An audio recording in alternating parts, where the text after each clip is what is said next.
ഞങ്ങൾ കേരളത്തിലെ ഇടതുപക്ഷ ജനാധിപത്യ മുന്നണി ചെയ്തുകൊണ്ടിരിക്കുന്ന കാര്യങ്ങൾ ജനങ്ങളുടെ ഹൃദയത്തോടെ മനസ്സിനോട് ചേർന്നുള്ള കാര്യങ്ങളാണെന്നുള്ള വിശ്വാസമാണ് ജനങ്ങൾക്കുള്ളതെന്നാണ് ഞങ്ങൾ ഈ പ്രചരണത്തിൽ മനസ്സിലാക്കിയത്. എല്ലാവരും വളരെ സന്തോഷത്തോടു കൂടി ഇടതുപക്ഷം ചെയ്യുന്ന കാര്യങ്ങൾ കൂടുതൽ ശക്തമായി കൊണ്ടുപോകണം.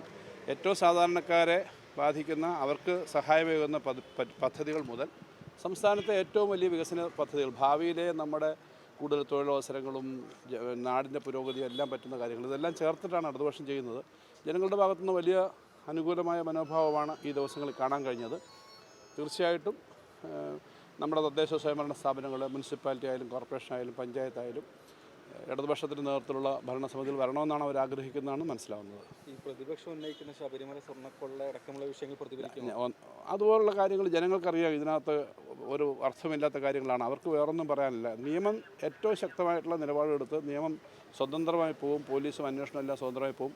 കുറ്റവാളികൾ ആരെങ്കിലും ഉണ്ടെങ്കിൽ അത്തരം കാര്യങ്ങളിൽ കൃത്യമായ നിലപാടുണ്ടാവും. ആരാണോ തെറ്റ് ചെയ്തിട്ടുണ്ടെങ്കിൽ അവർ ശിക്ഷിക്കപ്പെടും. അതിനെന്താ തർക്കം? അതൊക്കെ കോൺഗ്രസിനകത്ത് ചർച്ചയാവേണ്ട. ജനങ്ങൾക്കൊക്കെ ധാരണയുണ്ടെന്താ, ജനങ്ങൾക്കൊക്കെ ധാരണയുണ്ടെന്നാണ് വേറൊരു കാര്യം. അല്ലാതെ ഇപ്പം ഇതിനകത്തൊരു പ്രശ്നമുണ്ട്. ഇവിടെ വെച്ച് അധികം നടത്താൻ പാടില്ല. നമ്മളാകുമ്പോഴും രാഷ്ട്രീയമായിട്ട് ഇതിനപ്പുറത്ത് പോയി നടത്താം. പക്ഷേ ഈ ക്യാമ്പസിനകത്ത് വോട്ട് ചെയ്തു എന്ന് പറയാനേ പാടുള്ളൂ. പിന്നീട് നിങ്ങൾ തന്നെ കൊടുക്കും നമ്മളിതിൻ്റെ നിലവിട്ടാൽ ഇവിടെ പറഞ്ഞെന്ന്. അത് പാടില്ല. അതാണ് എൻ്റെ പ്രശ്നം.